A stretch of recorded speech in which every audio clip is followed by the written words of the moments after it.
Bonjour et bienvenue dans cette vidéo. Donc voilà, j'ouvre une série de vidéos où je vais parler de tout ce qui m'apparaît comme extrêmement toxique dans la spiritualité, voire parfois complètement faux, voire des éléments avec lesquels il faut vraiment mettre de la nuance et de l'hétérogénéité.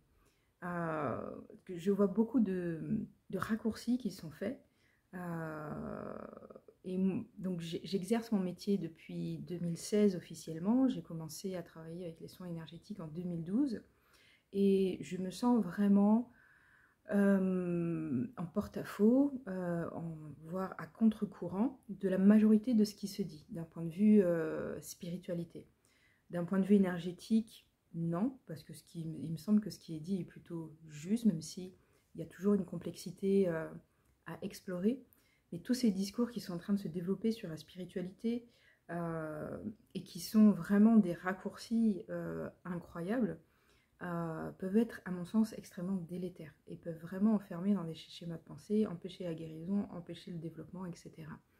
Donc je vais faire des séries de vidéos avec des thématiques particulières. Je pense que la première que je ferai, ça sera sur le karma, parce que je vois des gens qui utilisent le terme de karma à tort et à travers et qui le posent comme une vérité, alors que ça vient de l'hindouisme et qu'il y a des courants de l'hindouisme qui ne font pas du tout cas du karma, il faut savoir ça.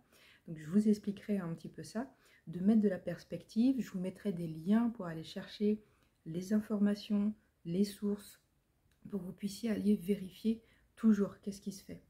Je considère que moi, ma compétence, c'est en énergétique, sauf qu'en énergétique, je suis confrontée à observer l'au-delà, les dimensions, qu'est-ce qui se passe, etc.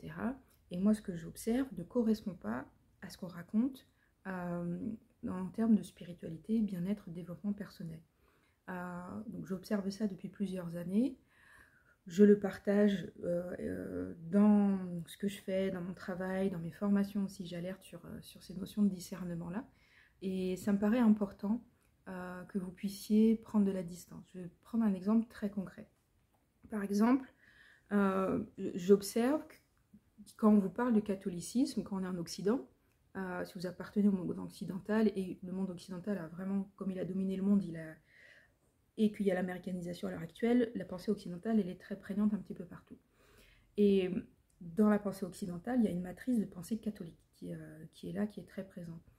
Dans cette pensée catholique, si on va voir la religion, la spiritualité catholique, il est évident pour tout le monde qu'il y a plein de choses qui ont été faites au nom de Dieu et qui ne correspondent pas forcément, s'il y a une réalité de ce Dieu-là qui n'y correspond pas. C'est-à-dire que la religion catholique a été manipulée et modifiée par des hommes pour des intérêts personnels, pour des intérêts globaux, pour maintenir le contrôle sur les populations. C'est très bien que le catholicisme, on a fait dire ce qu'on voulait à Jésus et à Dieu, et ça continue d'ailleurs encore aujourd'hui, pour valider des génocides, la chasse aux sorcières, les inquisitions, les croisades, etc. Voilà, ça c'est connu, c'est quelque chose de connu. Donc ça viendrait à l'idée de personne de prendre sans filtre ce que raconte l'Église catholique et de prendre sans filtre tout ce qui est raconté. Alors certains y croient, certains catholiques y croient voilà, peut-être le prennent au pied de la lettre, mais aucun prêtre et aucun curé à l'heure actuelle n'ajouterait des nuances par rapport au discours catholique, qui a évolué au fil des siècles, etc. Le meilleur exemple dans l'histoire catholique, c'est le concile de Nicée, c'est un hold-up, on peut appeler ça un hold-up qui est fait par le pouvoir politique sur la religion, qui décide que tel courant du christianisme à l'époque va être la religion officielle, alors que ce n'était pas du tout la majorité à l'époque. Au début du christianisme, c'est l'arianisme qui était majoritaire.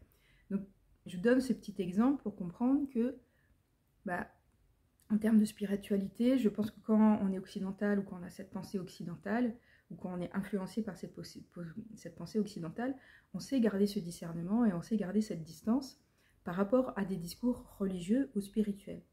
Et du coup, je trouve qu'il est important de garder cette distance-là et de comprendre que ces discours spirituels, ils ont été de tout temps, de toutes les cultures, ils ont été manipulés à certains moments donnés ils ont évolué, ils n'ont pas été fixes et ils sont toujours sujets à débat.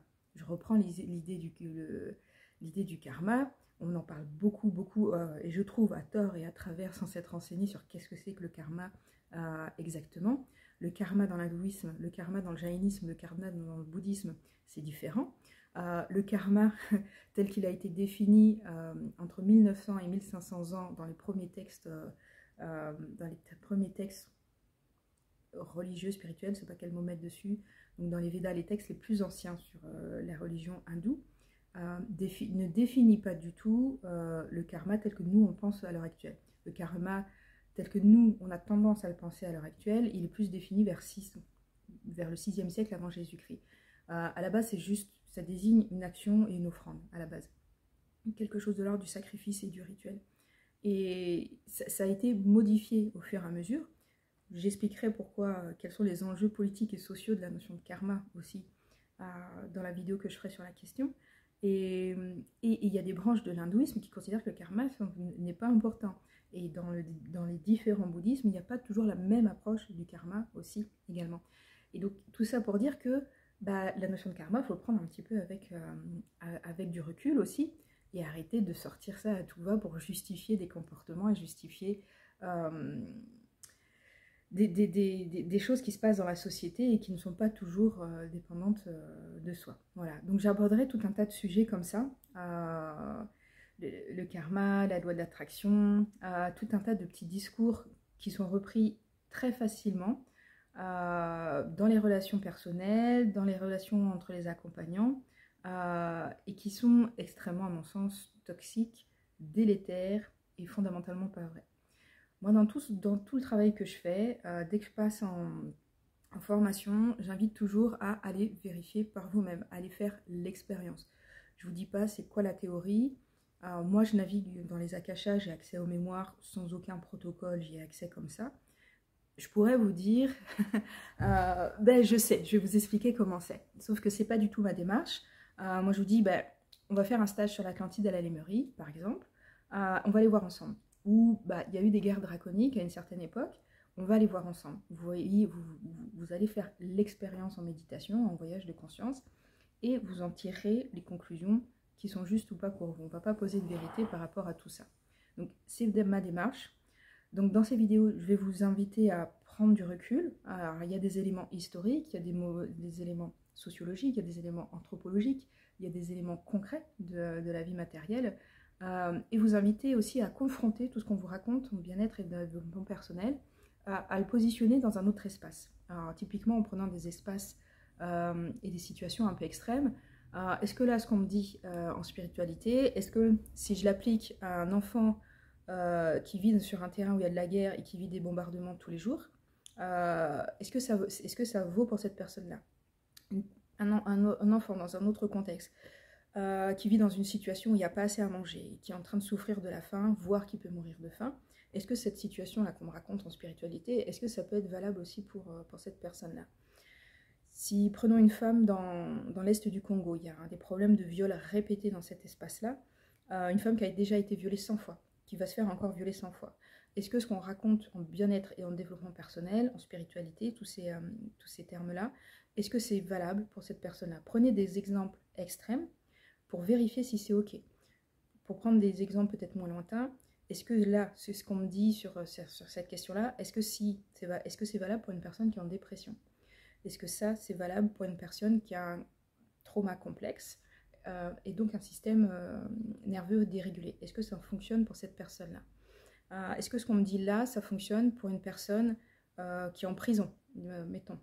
Voilà, une invitation à prendre des exemples extrêmes pour sortir un petit peu la pensée du contexte et vérifier, voilà, est-ce que c'est vrai en toute situation? Parce qu'en Occident, on a cette matrice de pensée qui est universelle et qui veut imposer en pensant que ce qu'on pense là et ce qui est valable là, dans cet espace-là, c'est valable pour tout le monde dans le monde entier. C'est vraiment une culture issue de la colonisation avec quelque chose de très particulier en France, avec cette notion de pensée universelle créée avec les Lumières, de vérifier est-ce que c'est valable pour tout le monde. On aime beaucoup ça, cette pensée universelle, et parler de cette notion d'unité dans les spiritualités, alors que il y a beaucoup de complexité, il y a beaucoup plus de complexité que ça. Voilà, donc c'était pour vous donner un petit peu envie. Ça va être parfois un petit peu fastidieux, mais de reprendre certains points. Si je peux, j'inviterai des amis psychologues pour qu'ils puissent vous mettre en exergue sur certaines vidéos. Pourquoi c'est toxique? Qu'est-ce que ça fait? Quelles sont les implications avec les connaissances et le vocabulaire psy, en faisant bien attention.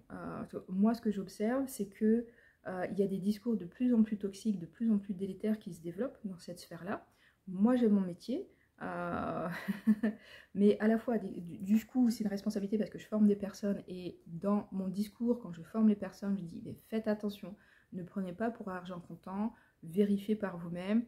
Et dans toutes les formations, j'apprends aux gens à être autonomes par rapport à ça. Donc, je reviens sur cette idée. Le catholicisme, on est tous capables d'avoir de la distance et un esprit critique par rapport au discours de l'Église catholique ou de l'Église chrétienne de manière générale. Une invitation par rapport à tous les discours spirituels à l'heure actuelle, d'avoir aussi une distance. Voilà, ça sera le but de cette série de vidéos.